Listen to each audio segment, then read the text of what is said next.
Shakib has a different status all together.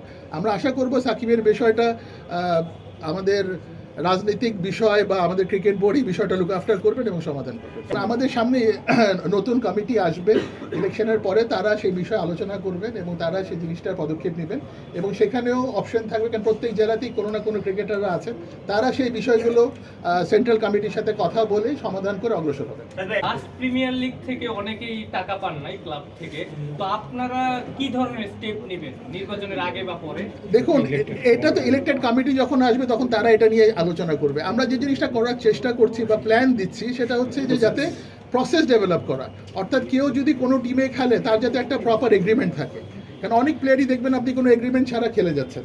তো যদি agreement থাকে তখন আপনার বলার একটা সুযোগ থাকে যে আমার এত টাকা কন্ট্রাক্ট হয়েছে, এই কন্ট্রাক্টের এগেনস্টে আমি এত টাকা পেয়েছি, এত টাকা বকে আছে।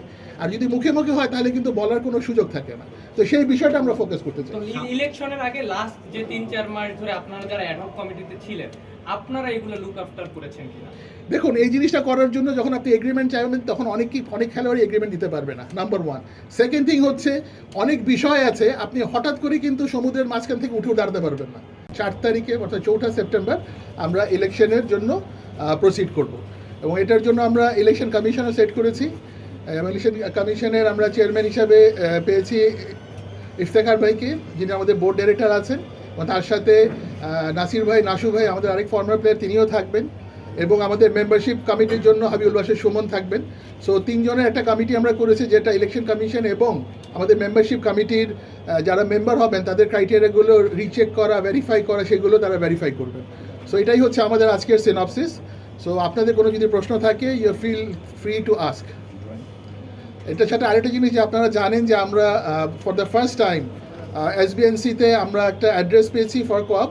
সেটার জন্য আমরা যুব ক্রীড়া মন্ত্রণালয়কে ধন্যবাদ জানাই, এনএসসিকে ধন্যবাদ জানাই এবং বাংলাদেশ ক্রিকেট বোর্ডকেও ধন্যবাদ জানাই। তাদের সকলের সহযোগিতা এবং সকলের সহযোগিতার কারণেই আমরা একটা পার্মানেন্ট অ্যাড্রেস পেয়েছি ফর কোঅপ, যেটা আমাদের আজকাল বহুত বছর ধরে আমাদের মিসিং ছিল।